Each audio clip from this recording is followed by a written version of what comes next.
108,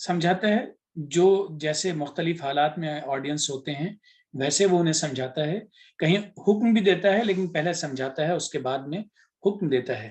اب یہاں پہ کہا جا رہا ہے کہ تم اپنے رسول کے ساتھ میں، جو موجودہ رسول تمہارے پاس موجود ہے اور ان کی جو لائی ہوئی، ان کے اوپر جو کتاب اتری ہوئی ہے، اس سلسلے میں اس طرح کی باتیں مت کرو جیسا کہ اس سے پہلے کے لوگوں نے کی تھی۔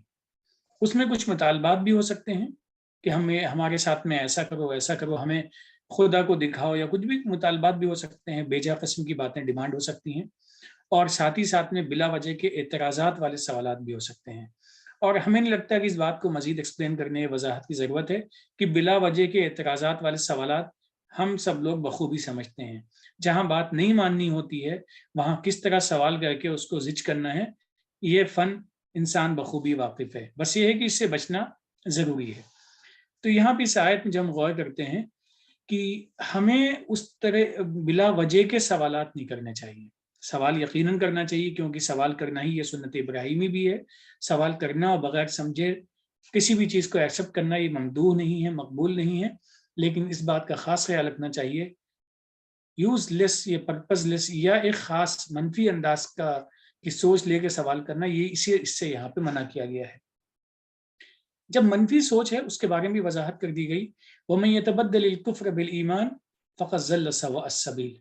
اب جب سپریم پاور موجود ہے، اس کے آگے جو ایمان کی دعوت دی جا رہی ہے اس سے ہٹ کے اگر ہم کفر کا شکار ہو جاتے ہیں تو یہ یقینی طور پہ یہ راہ سے بھٹکنے کی ایک شکل ہے، اور اس سے ہمیں بچنا چاہیے۔ ٹھیک ہے، بنی اسرائیل کی عادت تھی جس کو ہم اپنی زبان میں کہہ سکتے ہیں کہ حجت بازی کی عادت تھی، ہر چیز کی حجت کرتے تھے۔ مثال طور پہ پیچھے دیکھیں جہاں سورہ بقرہ میں ذکر آئے گا، جہاں اللہ تعالیٰ نے قربانی کا حکم دیا تھا، بچڑی کی قربانی کا، تو وہاں کتنے سوالات کیے گئے۔ تو مقصد صرف یہ ہوتا تھا کہ حجت بازی کریں، اور وہاں جسارتیں بھی ہوتی تھیں، رسول کو تنگ کرنے کا بھی مقصد ہوتا تھا۔ تو یہاں پہ بھی یہ لوگ بھٹکانے کی غرض سے اس طرح کی حرکتیں کرتے تھے، اور جب سوال اٹھائے جاتے ہیں اور سوال واقعی اگر دل سے اٹھتا ہے اور اس کا مقصد کلیئرٹی نہیں ہوتا بلکہ ان بیسک تصورات اور کنسیپٹس پہ کوشچن کیا جاتا ہے، تو وہ پھر کیفیت ایمان والی نہیں رہتی، پھر آپ کفر کی طرف جانے لگتے ہیں، کیونکہ you are doubting the very foundations. تو اس لیے یہاں یہ بات کہی گئی ہے کہ اس چیز سے بچنا چاہیے، اور یقیناً یہ ایمان والوں کی روش نہیں ہوتی ہے، اور اسے ہم سب کو احتیاط رکھنا چاہیے کہ اس طرح کے ایبسرڈ کوشچننگ نہ کریں۔ سوال ہوتا ہے چیز کو سمجھنے کے لیے، کہ کہیں کوئی مغالطہ ہے، چیز سمجھ میں نہیں آئی تو پوچھ لیجئے، اور اس طرح کے جو سوالات ہوتے ہیں وہ انسان کی نفس کی بھی اور عقل کی نشو و نما کرتے ہیں، اس کی بڑھوار ہوتی ہے، اس کے علم میں اضافہ ہوتا ہے، اور اس کے نفس کو تسلی ہوتی ہے۔ لیکن جو سوال دوسری نیت سے کیے جائیں، کٹ حجتی کی وجہ سے کیے جائیں، وہ پھر دوسری سوچ ہو جاتی ہے، ایک منفی شخصیت بننے لگتی ہے، اور وہ یقیناً پھر کفر کی طرف بڑھنے لگتا ہے، ایمان اس کا کمزور ہونے لگتا ہے۔ تو ہمیں اس کی احتیاط کرنی چاہیے۔ چلیں آگے چلتے ہیں۔ وَدَّ كَثِيرٌ مِّنْ أَهْلِ الْكِتَابِ لَوْ يَرُدُّونَكُم مِّن بَعْدِ إِيمَانِكُمْ كُفَّارًا حَسَدًا مِّنْ عِندِ أَنفُسِهِم مِّن بَعْدِ مَا تَبَيَّنَ لَهُمُ الْحَقُّ فَاعْفُوا وَاصْفَحُوا حَتَّى يَأْتِيَ اللَّهُ بِأَمْرِهِ إِنَّ اللَّهَ عَلَى كُلِّ شَيْءٍ قَدِيرٌ۔ کتاب والوں میں سے زیادہ تر لوگوں نے جلن کی وجہ سے چاہا کہ تمہیں تمہارے ایمان سے ہٹا کر کفر والا بنا دیں، جبکہ سچ کھل کر سامنے آ چکا ہے۔ تم لوگ درگزر کر دو اور معاف کر دو اس وقت تک جب اللہ فیصلہ کر دے، بے شک اللہ صحیح اندازہ مقرر کرنے والا ہے۔ اس آیت میں بھی زندگی کو پرسکون انداز میں جینے کا سلیقہ سکھایا گیا ہے۔ اگر ہم صحیح راستے پہ ہیں، ضروری نہیں کہ مخالفت نہ ہو اس کی، اور جب مخالفت ہوتی ہے تو مخالف جو شخص ہوتا ہے، یہ بھی ایک انفرادی، ایک انسانی نفسیاتی چیز ہے کہ ہم چاہتے ہیں کہ ہم ہیں تو ہمارے ساتھ جماعت بھی ہو، صحیح ہو تب بھی اور غلط ہیں تب بھی، ہمارا گروپ ہو، ہمارا جتھا ہو۔ اور جو لوگ اپوزٹ سائڈ میں ہیں وہ یا تو ان کی مخالفت اس حد تک ہو کہ اس چیز کو چھوڑ دیں اور نکل کے آ جائیں وہاں سے، یا پھر ان کو ختم کر دیا جائے۔ تو گویا جب ایمان والوں کی مخالفت کی جاتی ہے، ایمان والوں کو ختم کرنے کی یا تو بات ہوتی ہے یا پھر ایمان کو چھوڑ دینے کی بات ہوتی ہے، تو ایسی صورت میں کرنا کیا چاہیے؟ انسان کہ یہ بھی نفسیات ہے، جب اس کی مخالفت ہوتی ہے تو اس کو اندر سے غصہ آتا ہے، انتقام کی کوشش کرتا ہے. یہ تمام نفسیاتی چیزیں ہیں اور یہ ہمارا مزاج بھی ہے. اسی لیے جب مزاج جس نے بنایا ہے اسی نے ہمیں یہ تعلیم بھی دی ہے. ایسی صورت میں تمہیں ایک کام کرنا چاہیے، پہلی چیز معاف کر دو اور درگزر کرو ان سے، یعنی ان سے صرف نظر کر لو، نظریں ہٹا لو اور ہٹ جاؤ ان کے پاس سے اور ان کو معاف کر دو. کیونکہ جب معاف کریں گے تو یہ اس بات کی دلیل ہے کہ ہمیں ان سے محبت ہے، اور یہ ہم دعا کرتے ہیں کہ اللہ تعالیٰ انہیں بھی صحیح راستہ دکھائے. ہمیں ان سے نفرت نہیں ہے، یہ ہم اسی لیے اسی کا عکس ہے. کیونکہ جب معاف کر دیں گے تو اس کے بعد میں ممکن ہے کہ اللہ تعالیٰ انہیں ہدایت دے دے اور وہ بھی راستے پہ آ جائیں. اور یہ ایسا ناممکنات میں سے نہیں ہے، کیونکہ اللہ تعالیٰ ہر چیز پہ قادر ہے. تو یہ بہت اہم پہلو ہے جو ہمیں سمجھنا چاہیے کہ جب مخالفت بھی شدت کی ہو اس صورت میں بھی عفو درگزر کا کام کرنا چاہیے. اور عملی طور پہ اس کے نتائج بہرحال اچھے ہوتے ہیں، لیکن وقتی طور پہ تھوڑا کنٹرول کرنا پڑتا ہے اپنے اوپر. آپ نے درست فرمایا طارق صاحب. یہاں کچھ چیزوں کی میں مزید وضاحت کرنا چاہوں گا کہ یہ جلن کی وجہ سے جو ایمان سے ہٹا کر کفر پہ لانے والی کی بات ہے، اس کی ایک کوشش کا انداز تو وہ رہا ہے جس کا پیچھے ذکر آیا کہ وہ سوال، یعنی دماغ میں سوال ڈالنا اور اکسانا جس کو کہتے ہیں، تاکہ شک و شبے میں مبتلا ہوں ایمان والے کہ کیا واقعی یہ صحیح ہے، واقعی یہ غلط ہے، جبکہ سچ کھل کے سامنے آ چکا ہے. یعنی قرآن موجود ہے، سچ کھل کے سامنے آ چکا، قرآن موجود ہے، رسول وقت موجود ہے جو ہر چیز کی یعنی وضاحت بھی کرتا ہے اور گواہی دیتا ہے. اب ان لوگوں سے ٹیکل کرنے کے لیے جیسا آپ نے کہا، یہ قرآن فلسفہ، اور یہاں ہی نہیں، یہ اور بھی، یعنی سورہ مزل میں بھی اسی طرح کی بات ہے کہ ان سے خوبصورت انداز سے کنارہ کش اختیار کر لو. تو یہ فلسفہ ہے قرآن کا، صرف یہی ایک مشورہ نہیں دیا گیا، کہ قرآن کا جو حکم ہے وہ تصریف آیات کے طریقے میں بار بار بتایا جاتا ہے. تو یعنی جو لوگ آپ سے یہ اس طرح سے، ہم آج کے پیرا میں اگر بات کریں کہ جو لوگ آپ سے جلن رکھتے ہیں، حسد رکھتے ہیں، دشمنی رکھتے ہیں اور آپ کو آپ کے راستے سے ہٹانا چاہتے ہیں، تو آپ کا ان کے ساتھ کیا رویہ ہوگا؟ یہ رویہ ہوگا درگزر کا. اس بات کو درگزر کر دیجئے اور انہیں معاف کر دیجئے. اس کے بعد جو بات کہی گئی ہے، اس وقت تک جب تک کہ اللہ فیصلہ کر دے. اس بات میں بہت گہرائی ہے، اور یہ بھی ایک فلسفہ ہے قرآن کا، اور اللہ کی یعنی رحیمی کا بھی ایک انداز ہے. پہلی بات تو یہ ہے کہ جب آپ کسی کے منفی رویے کو، چاہے وہ حسد کا ہو، جلن کا، ریسیپروکیٹ کرتے ہیں، کہ آپ کے دل میں بھی اس کی جلن آتی ہے، اور جیسا آپ نے کہا کہ آپ انتقام کی کوشش کرتے ہیں، تو آپ ایک منفی سائیکل میں، چکر میں آ جاتے ہیں، جس میں آپ کی توانائی بھی لگتی ہے، آپ کا وقت بھی لگتا ہے، اور ذہنی سکون بھی غارت ہوتا ہے. تو یہاں بہت اہم چیز یہ ہے کہ جب آپ برا کر رہے ہیں، اس لیے دیکھیں قرآن کا جو حکم ہے نا کہ برائی کا جواب بہترین بھلائی سے دو. کبھی بھی زبان سے بری بات مت نکالو، برا مت کہو، بدگمانی مت کرو، غیبت مت کرو، کیونکہ یہ سب وہ چیزیں ہیں جو انسان کو نیگیٹیوٹی کی طرف کھینچتی ہے، اس کی شخصیت کو منفی بناتی ہے، اور اس کا سکون غارت ہو جاتا ہے.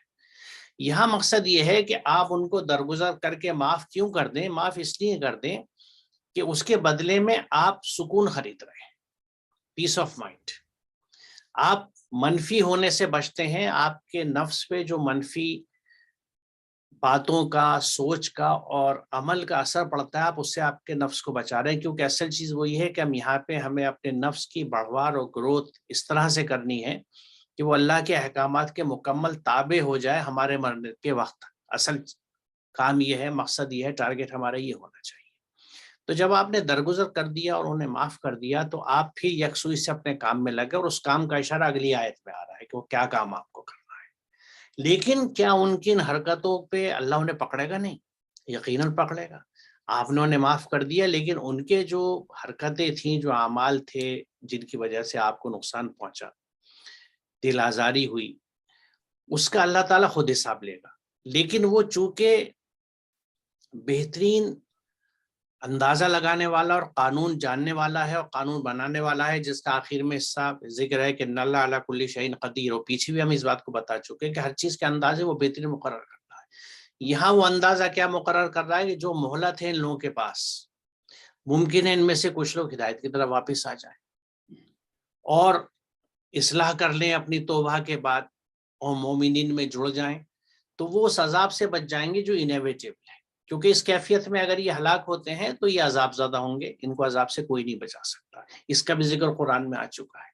تو یہاں ایک طرف ان کو مہلت دی گئی، اور اس کے بعد جب، جس کو ہمارے کہتے ہیں نا کہ جب پاپ کا گھڑا بھر گیا، کہ جب اس مہلت کے بعد بھی ان کی حرکتیں نہیں سدھرتی تو پھر جو صحیح بہتر اندازہ مقرر کرنے والا ہے وہ پھر فیصلہ کرتا ہے کہ ان کے ساتھ کیا کرنا ہے، ان کو اب طور پہ سزا دینی ہے، عذاب آنا ہے، یا وہ انتظار قیامت تک ہوگا، یہ اللہ ہی جاننے والا ہے، ہم نہیں اس پہ کہہ سکتے۔ ہمیں تو صرف حکم یہ ہے کہ جب تک اللہ کا فیصلہ نہ آئے آپ ایسے سب لوگوں کے ساتھ درگزر کا اور معاف کرنے کا معاملہ کیجئے، تاکہ آپ، کیونکہ ہم دیکھیے اللہ کے جو بندے ہیں وہ ایک مشن پہ ہیں یہاں، وہ مشن کیا ہے کہ ہمیں اپنے نفس کی گروتھ کرنی ہے، اس کو اس شکل میں لے آنا ہے کہ وہ قلب سلیم ہو جائے اور اللہ کے حضور ہم لے کے جا سکیں۔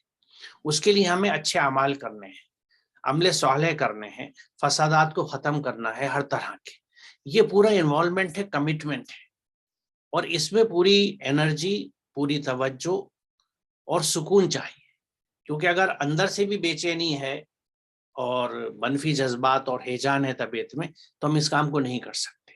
تو اللہ تعالیٰ ہمیں یہ سمجھا رہا ہے کہ اس کام کو کرنے کے لیے آپ کو ضرورت ہے سکون کی، اور وہ جب ہی ہوتا ہے جب آپ درگزر اور معاف سے کام کریں اور اللہ پہ چھوڑ دیں، اسے جب تک مہلت دینی خود مہلت، کیونکہ اس بات کو سمجھ لیجئے کہ اگر آپ نے کسی کو معاف کر دیا تو ایسا نہیں ہے کہ وہ پکڑ سے بچ گیا، اللہ کی پکڑ سے وہ جب ہی بچتا ہے کہ جب وہ خود توبہ کرے، اپنی اصلاح کرے اور دوبارہ ایسا کام نہ کرے اور اللہ کے احکامات میں آ جائے، یعنی مسلم بننے کا اس کا سلسلہ شروع ہو جائے۔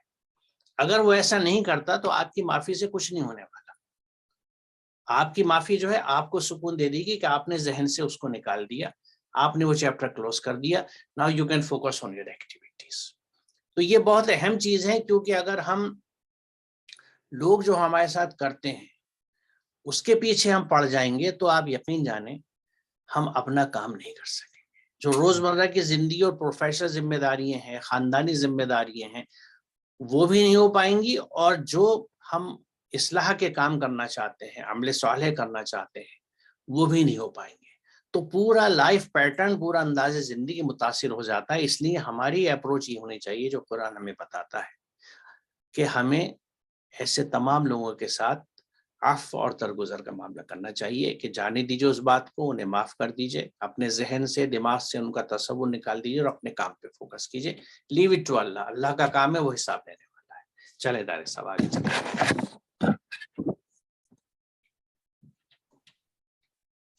وَأَقِيمُوا الصَّلَاةَ وَآتُوا الزَّكَاةَ وَمَا تُقَدِّمُوا لِأَنفُسِكُم مِّن خَيْرٍ تَجِدُوهُ عِندَ اللَّهِ إِنَّ اللَّهَ بِمَا تَعْمَلُونَ بَصِيرٌ۔ تم لوگ صلاۃ قائم کرو اور زکوٰۃ ادا کرو، تم لوگ جو بھی اچھائی اپنے لیے آگے بھیجو گے اسے اللہ کے پاس پاؤ گے، بے شک اللہ تمہارے ہر عمل کو سمجھتا ہے۔ اس آیت میں بھی ہم دیکھیں گے پچھلی آیت سے بہت ہی زیادہ جڑی ہوئی ہے۔ پچھلی آیت میں کہا گیا وَعْفُوا وَاصْفَحُوا، سب سے پہلا کام یہ کرنا ہے، مخالفت نہیں کرنی ہے، انتقام نہیں لینا ہے، عفو درگزر کا کام کرنا ہے۔ خاموش ہو گئے، ان سے ہٹ گئے، سر اپنا جھکا لیا، چپ چاپ سن کے چلے گئے۔ اس کے بعد کیا کرنا ہے؟ اس کے بعد کرنا ہے اقامت صلاۃ۔ اقامت صلاۃ کی جیسے اس سے پہلے بھی بات آ چکی ہے اور ہمیں امید ہے کہ کانسیپٹ کلیئر ہو گیا ہوگا کہ یہ ایک سوسائٹی کے بھلائی کے لیے، سوسائٹی کے ویلفیئر کے لیے ہمیں پورا نظام قائم کرنا ہے، جس کو ہم اقامت صلاۃ کے نام سے سمجھتے ہیں۔ تو بھلائی کے جب کام کریں گے تو برائی کرنے والوں پہ خاموشی، مزید بھلائی پہ کام کرنا ہے، یہ دو باتیں عمل کرنا ہے۔ اس بھلائی کے کام کے لیے ویلفیئر جو سسٹم ہے، اس کو اسٹیبلش کرنے کے لیے جو فائنینشیل ریکوائرمنٹ ہے، اس کو بھی ہمیں اپنے آپ سے ہی جو ضرورتیں ہیں ان کے لیے جو بھی ضرورت ہے فائنینشیل، ہمیں خود سب کچھ اس کا ریونیو جنریٹ کرنا ہے۔ اب یہاں بھی یہ ہے ہماری دلجوئی کے لیے، اطمینان قلب کے لیے یہ بھی کہا جا رہا ہے کہ جب مخالفت بھی ہو رہی ہے اس کے باوجود خاموش رہنا ہے، معاف کرنا ہے، بھلائی کا کام کرنا ہے، اپنے پیسے اس میں لگانے ہیں، تو اس کا کیا ہوگا؟ اینڈ ریزلٹ کیا ہوگا؟ اس کے بعد نتیجہ یہ ہوگا وَمَا تُقَدِّمُوا لِأَنفُسِكُم مِّن خَيْرٍ تَجِدُوهُ عِندَ اللَّهِ، جو کچھ بھی تم نیکی اپنی کرو گے، جو بھی تم کر رہے ہو، ان تمام چیزوں کا بدلہ، ان تمام چیزوں کا اجر اللہ کے پاس ملے گا، کیونکہ اللہ ہر چیز کو دیکھتا ہے اور سمجھتا ہے۔ یہاں پہ جو لفظ استعمال ہوا ہے وہ بصیر استعمال ہوا ہے. بصیر کا مطلب دونوں ہی اس میں مطلب شامل ہوتے ہیں. ان نگاہوں سے بھی دیکھنا اس میں شامل ہوتا ہے اور سمجھ اور فہم بھی اس میں شامل ہوتی ہے. اور یقینی طور پہ بہت سارے لوگ ایسے ہوتے ہیں جو نگاہوں سے دیکھتے ہیں لیکن سمجھ نہیں رکھتے ہیں. تو بصیر ایک ایسا لفظ ہے جس میں مکمل طریقے سے سب کچھ شامل ہے. دیکھ بھی رہا ہے، سمجھ بھی رہا ہے، کوئی چیز اس کے علم سے باہر نہیں ہے. لہٰذا ہم لوگوں کو وہی اچھے عمل کرنے چاہیے جن اچھے عمل پہ اس نے کرنے کا چلنے کا حکم دیا ہے، اور نتائج تو بہرحال اچھے ملیں گے ہی. پچھلی آیت میں جو بات سمجھائی گئی تھی کہ جو لوگ تمہیں جلن اور حسد کی وجہ سے تمہارے راستے سے ہٹانا چاہتے ہیں اور وہ ہر طرح کی کوشش کر رہے ہیں اور کریں گے اور کرتے رہیں گے، آج بھی کرتے ہیں، تو تم انہیں درگزر کر دو. ایک تو چیز یہ سمجھائی گئی تاکہ تمہیں سکون ہو جائے، اور اس کے بعد آگے کام کیا بتایا گیا کہ تمہیں اقامت صلاۃ اور ایتاء زکوٰۃ کرنی ہے. یعنی ایک طرف جو لوگ آپ کو تنگ کر رہے ہیں آپ نے ان کو درگزر کیا، اور دوسرے پھر انسانیت کی خدمت کے لیے آپ کھڑے ہو گئے، اللہ کے احکامات کو قائم کرنے کے لیے کھڑے ہو گئے. پچھلے سیشن میں صلاۃ پہ گفتگو ہو چکی ہے، لیکن میں پھر کیوں، یہ بہت اہم موضوع ہے، اہم چیز ہے اور اس کو سمجھنا ضروری ہے، تو میں ایک دفعہ پھر اس چیز کو دکھانا چاہوں گا کہ صلاۃ جو ہے اس میں یہ نوٹ کریں کہ اس کا مادہ صاد لام واو اور یہ ہے، اس کے مفہوم میں بہت وسعت ہے. صلاح کے معنی ہے آگے والے کے پیچھے پیچھے آنا. تاج العروس میں ہے کہ صلیہ و صلاح کے معنی وابستگی کے ہیں، یعنی جڑنا، کسی کے ساتھ لگے رہنا. اسی بنا پر راغب اصفہانی نے کہا ہے کہ سورہ مدثر میں جو ہے کہ لم نکو من المصلین، ہم مسلین میں سے نہیں تھے، تو اس کے معنی یہ ہے کہ ہم انبیاء کے پیچھے پیچھے چلنے والوں میں سے نہیں تھے، ہم آگے والوں کے پیچھے چلنے والوں میں سے نہیں تھے. قرطبی نے اپنی تفسیر میں لکھا ہے کہ اس رخ سے صلاۃ کے معنی ہوں گے احکام الہی سے وابستگی، احکام الہی سے وابستگی، کتاب اللہ سے چمٹے رہنا. اب دیکھیے یہاں پہ غور طلب بات یہ ہے کہ اللہ کے احکامات سے جڑے رہنا اور اللہ کی کتاب سے چمٹے رہنا، یہ کیفیت جو ہے اور یہ چیز جو ہے، اس کو اگلی آیت میں دیکھیے کتنی خوبصورتی سے بتایا گیا ہے کہ اقیم الصلاۃ لذکری، میرے ذکر کو قائم کرنے کے لیے صلاۃ قائم کرو. یعنی وہی چیز آ گئی ہے طٰہٰ 14 میں جو مفہوم صلاۃ کا ہے اس کی وضاحت یہاں پہ کر دی گئی. کیونکہ صلاۃ جیسا پچھلے سیشن بھی میں نے عرض کیا تھا کہ اس کی فارم جو ہے، یہ ظاہری شکل ہے، اس کو ہم نماز کہہ سکتے ہیں جیسا ہم کہتے ہیں. وہ فارم جو ہے اگر اس کے ساتھ سبسٹینس نہیں ہے، وہ صرف ظاہر ہے، یعنی صرف خول ہے، چھلکا ہے، اس کے اندر مادہ نہیں ہے، تو وہ کیفیت وہ ہے جس کا ذکر سورہ معون میں کیا گیا ہے کہ فویل للمصلین الذین هم عن صلاتهم ساہون الذین هم یراؤون ویمنعون الماعون، کہ ویل ہے، تباہی ہے ان مصلیوں کے لیے جو اپنی صلاۃ سے ناواقف ہیں، جو دکھاوا کرتے ہیں اور دینے کی چیزوں کو روک کے رکھتے ہیں. یہ معاملات دینے کی چیزوں کو روکنے کا تعلق دوسری جگہ حضرت شعیب سے ان کی قوم پوچھتی ہے کہ شعیب یہ تیری کیسی صلاۃ ہے جو ہمیں اپنے مال بھی اپنی مرضی سے خرچ کرنے نہیں دیتی. تو یہ سب چیزیں وضاحت سے پوائنٹ آؤٹ کرتی ہیں کہ صلاۃ کا مقصد احکامات الہی کا اسٹیبلشمنٹ ہے، اور اسی کو اقامت صلاۃ کہا جائے گا. اب دیکھیے یہاں پہ اس حکم کی مزید وضاحت سورہ قیامہ میں آئی ہے، جہاں صلاح کے مقابلے میں تولا کا لفظ آیا ہے. تولا کے معنی ہے صحیح راستے سے بھٹک جانا، بچنے کی راہیں نکالنا، یعنی پہلو تہی کرنا، پھر جانا، منہ موڑ لینا. اس لیے صلاح کے معنی ہوئے قوانین خداوندی کے مطابق صحیح راستے پر چلنا. تولا بچ کے نکل جانا ہے، مڑ جانا ہے، ایوائڈ کرنا ہے، منہ پھیر لینا ہے. تو اللہ کے احکامات سے جڑنا، ان کے پیچھے صحیح راستے پر چلنا، اور پیچھے پیچھے چلنا جو صلاح کے مفہوم میں آتا ہے وہ صلاح کا مفہوم آتا ہے. اس کی مزید وضاحت یہاں پہ بڑی خوبصورت انداز میں ملتی ہے. کیا تم نے دیکھا نہیں کہ اللہ کی تسبیح کرتا ہے جو بھی آسمان اور زمین میں ہے، اور پر پھیلائے ہوئے پرندے بھی، ہر ایک کو اپنی صلاۃ اور تسبیح کا علم ہے، اور اللہ جانتا ہے جو وہ کرتے ہیں. اب دیکھیے یہ جو لہو من فی السماوات والارض، کائنات میں زمین آسمان میں جو بھی چیزیں ہے وہ اللہ کی تسبیح کرتی ہے، اور اس کی تسبیح اور صلاح سے تم واقف نہیں ہو۔ اس کی وضاحت میں پھر اس آیت کی طرف واپس آؤں گا، اس آیت کو ایک دفعہ ہم دیکھ لیں کہ زمین اور آسمان میں جس قدر جاندار مخلوقات ہیں اور جتنے ملائکہ، سب اللہ کے لیے سجدہ ریز ہیں، یعنی مکمل سبمٹ کرتے ہیں اسے، اس کے ہر حکم کی اطاعت کرتے ہیں، تکبر نہیں کرتے، گھمنڈ نہیں کرتے، اس لیے منمانی چیز کر نہیں سکتے، کرتے ہی نہیں ہیں، اپنے رب سے جو ان کے اوپر ڈرتے ہیں، اور جو حکم دیا جاتا ہے اسی کے مطابق کام کرتے ہیں۔ وَيَفْعَلُونَ مَا يُؤْمَرُونَ، جو حکم دیا جاتا ہے اسی کے مطابق کام کرتے ہیں، اور ان کے اس کام کرنے کے انداز کو ہی، یعنی اللہ کے احکامات کی اتباع کو ہی ان کی صلاۃ کہا جاتا ہے، اور اس میں جس سرگرمی سے وہ لگے رہتے ہیں وہ ان کے لیے لفظ جو ہے وہ یہ سبح کا آیا ہے، وہ سرگرمی سے دوڑتے رہتے ہیں اللہ کے احکامات کی اتباع کرنے کی۔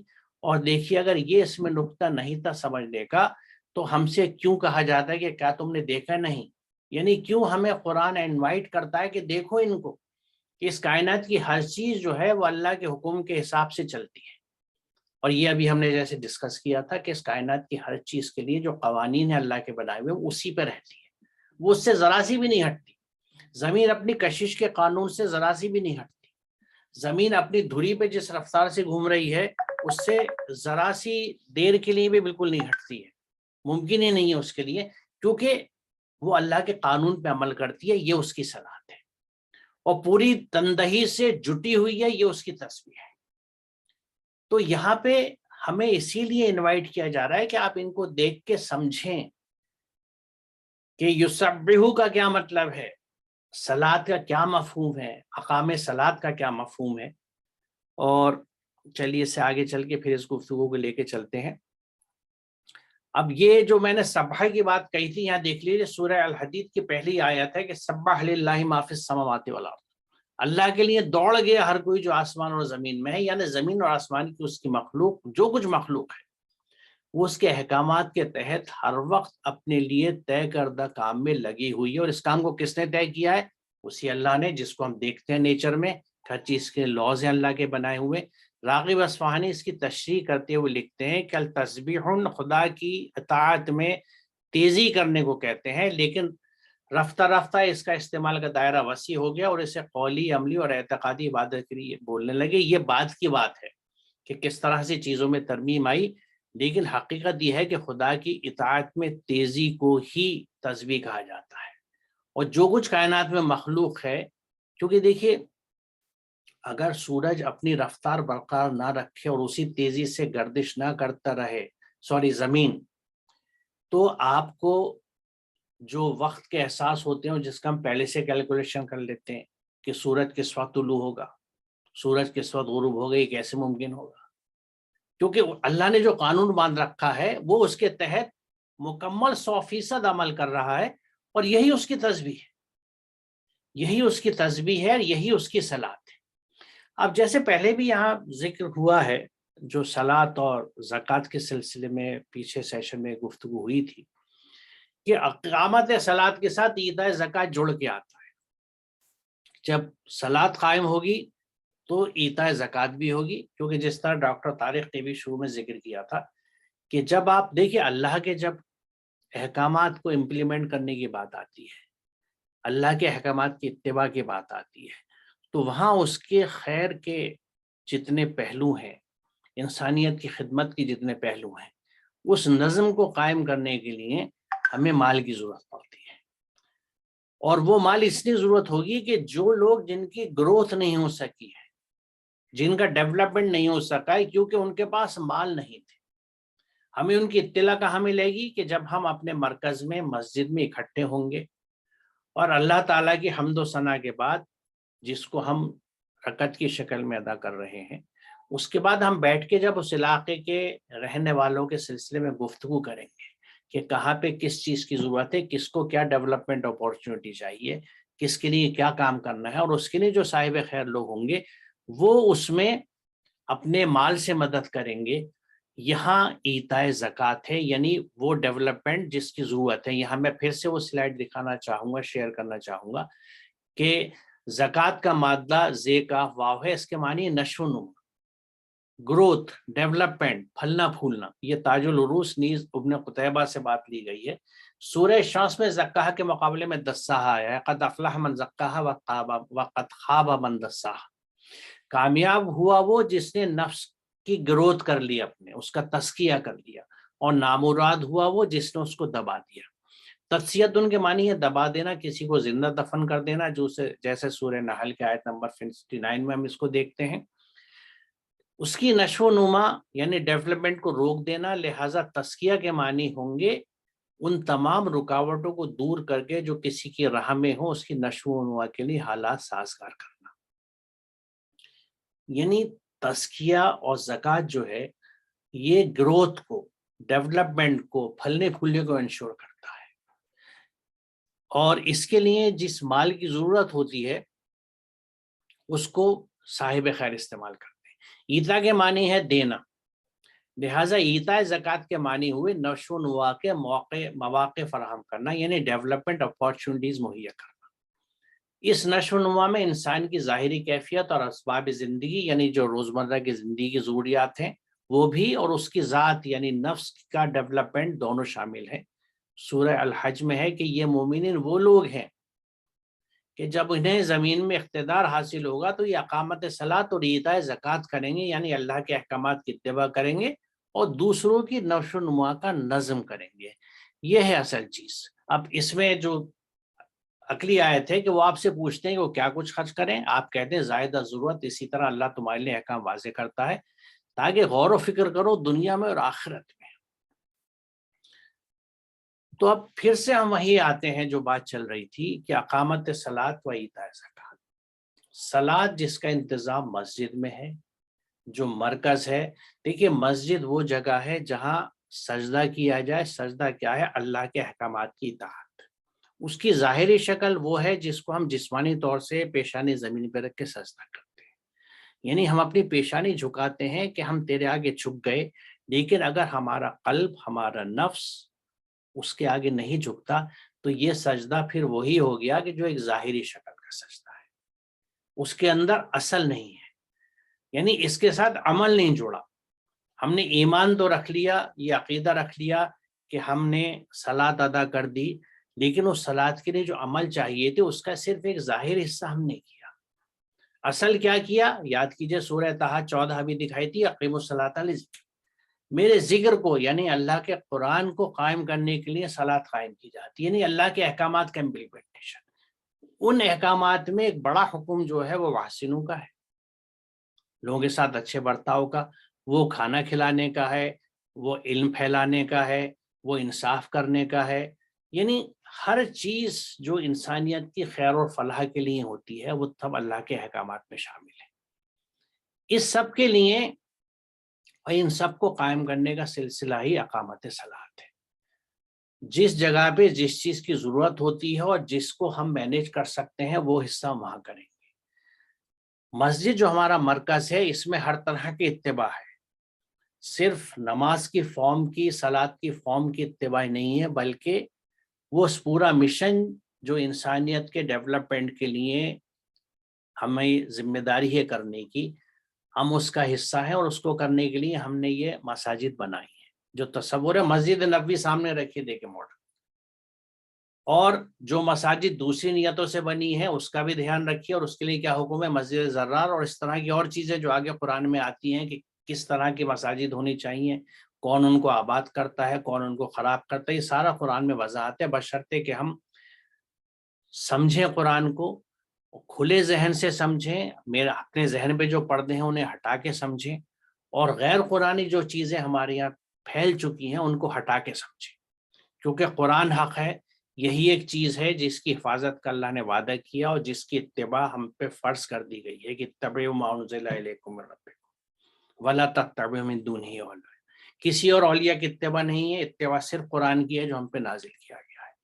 تو جب قرآن کو سمجھتے ہوئے ہم ان چیزوں کی طرف آتے ہیں تو صلاۃ ایک پورے، اور اس کے لیے مثال وہ دی گئی کہ دیکھو یہ جو پرندے اور ہر چیز زمین اور آسمان میں ہے یہ اپنی صلاۃ کو بھی جانتے ہیں اور اپنی تسبیح کو بھی جانتے ہیں، کیونکہ وہ اس کے لیے پروگرام کر دیے گئے ہیں۔ جیسے پیچھے ایک سیشن میں ذکر آیا فرشتوں کے تعلق سے کہ سوائے انسان کے نفس اللہ نے کسی کو نہیں دیا. یعنی no one has choice other than human beings. Choice کس چیز کی؟ کہ اللہ کے احکامات پہ چلیں یا اپنی مرضی پہ چلیں. اللہ کے احکامات پہ چلیں گے تو ہم مسلم بنیں گے، اپنی مرضی پہ چلیں گے تو ہم مسلم نہیں ہو سکتے، بھلے مسلمان کے گھر میں پیدا ہو جائیں، بھلے اپنا نام مسلمان رکھ لیں اور وہ تمام چیزیں ظاہری اپنے اوپر لاد لیں اور تھوپ لیں جس بنیاد پہ ہم ڈنکی کی چوٹ پہ ہی کہیں گے مسلمان ہیں. ٹھیک ہے نا؟ اگر اللہ کے احکامات پہ، کیونکہ مسلم کا جو مادہ ہے سین لام میم کا، وہی اس کے اگینسٹ ہے. اگر آپ نے اللہ کے احکامات کے آگے سر نہیں جھکایا، اتباع نہیں کری اور وہ تمام چیزیں نہیں کریں جو اس کے نتیجے میں آپ کی ذات کا اور آپ کے کردار کا اور آپ کے عمل کا حصہ ہونا چاہیے، تو آپ مسلم ہیں ہی نہیں. مسلم آدمی ہوتا ہی جب اللہ کے احکامات کے آگے جوڑتا ہے. اور ان کو جوڑنے کے لیے، ان کے قیام کے لیے ایک اہم جگہ جو ہوتی ہے وہ ہماری مسجد ہے. تو وہاں پہ جب ہم صلات کے اجتماعات کے بعد بیٹھ کے علاقے کے ویلفیئر اور ڈیولپمنٹ کے لیے پلان بناتے ہیں اور ان کو ایگزیکیوٹ کرتے ہیں، اور اس کے لیے جو مال کی ضرورت ہوتی ہے، کیونکہ ہم کیا کر رہے ہیں، ہم اپنے علاقے کی کمیونٹی کا، لوگوں کے ڈیولپمنٹ کا کام کر رہے ہیں. یہ ڈیولپمنٹ اپارچونٹی دے رہے ہیں انہیں. یہی ڈیولپمنٹ جو ہے بالیدگی، نشو و نما، بڑھوار، اسی کو زکوٰۃ کہا جاتا ہے. یہ میں دیکھیے بار بار اس لیے کہہ رہا ہوں کہ ہمارے یہاں زکوٰۃ کا تصور جو ہے یقیناً یہ بڑھوار مال کے حساب سے ہوتی ہے، لیکن ہمارے یہاں زکوٰۃ کا تصور جو ہے وہ 2.5% مال نکالنے کے حد تک محدود ہے. زکوٰۃ ڈیولپمنٹ اپارچونیٹیز ہیں جس کے لیے پیسہ چاہیے ہوتا ہے، اور اس پیسے کو یعنی کتنا چاہیے ہوگا اس کی وضاحت اس آیت میں کر دی گئی جو میں نے آپ کو دکھائی کہ لوگ تم سے پوچھتے ہیں کہ ہم کیا خرچ کریں. قل العفو، جو تمہاری ضرورت سے زائد ہو اس کو خرچ کر دو. کہاں خرچ کر دو؟ دوسروں کے ڈیولپمنٹ کے اوپر. یہ ہے زکوٰۃ،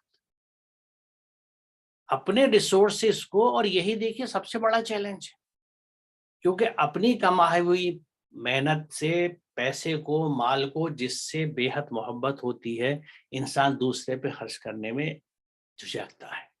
خوف آتے ہیں ان کے اوپر کہ کل کو کام بند ہو گیا تو کیا ہوگا، نوکری ختم ہو گئی تو کیا ہوگا، مندہ ہو گیا تو کیا ہوگا.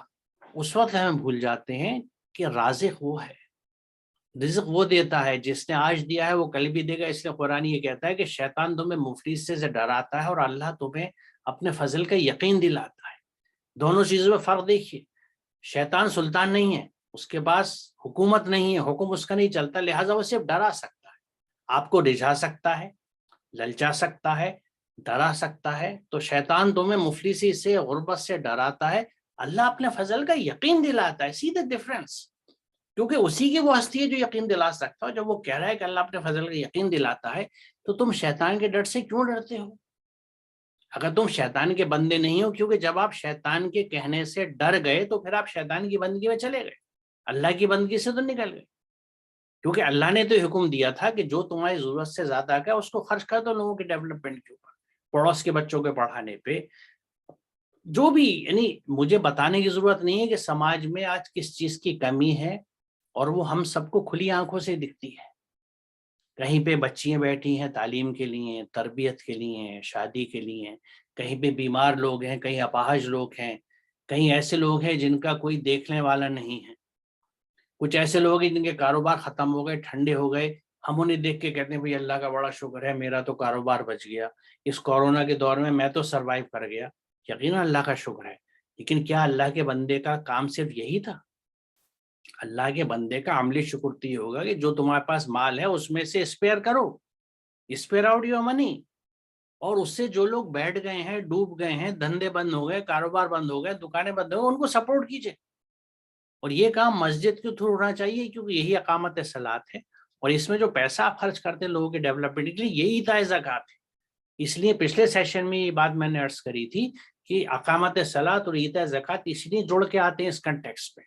صلاۃ دوسرے مفاہیم میں بھی قرآن میں استعمال ہوا ہے، اور وہاں زکوٰۃ سے ہٹ کے استعمال ہوا ہے، اور اس کی وضاحت وہاں کی جائے گی. کیونکہ جیسا پہلی سلائیڈ میں نے دکھایا تھا کہ اس لفظ کے معنی بہت ہیں، بہت وسعت ہے، بہت گہرائی ہے اس میں. لیکن جب یہ اقامت ایتاء زکوٰۃ کے ساتھ مل کے آ رہا ہے تو اسٹیٹمنٹ اور مشن کلیئر ہے کہ آپ کا کام یہ ہے کہ آپ ویلفیئر سسٹم اسٹیبلش کیجئے اپنے ان سینٹر سے جس کو آپ مساجد کہتے ہیں اور جن کا فی الوقت استعمال بہت محدود ہے. صرف صلاۃ کی ایک فارم کی ادائیگی نماز کے نام پہ ہم وہاں کر رہے ہیں، ویلفیئر کا کام نہیں ہو رہا کمیونٹی کے. ہمیں نہیں پتا کہ ہمارے پاس کے محلوں میں گھروں میں لوگوں کی کیا حالت ہے، وہ کیسے اسٹرگل کر رہے ہیں اور اس کی وجہ سے کیا دشواری ہے ان کے اوپر، اور کیسے مجبور ہو کے کس کس طرح راستوں سے بھٹک جاتے ہیں.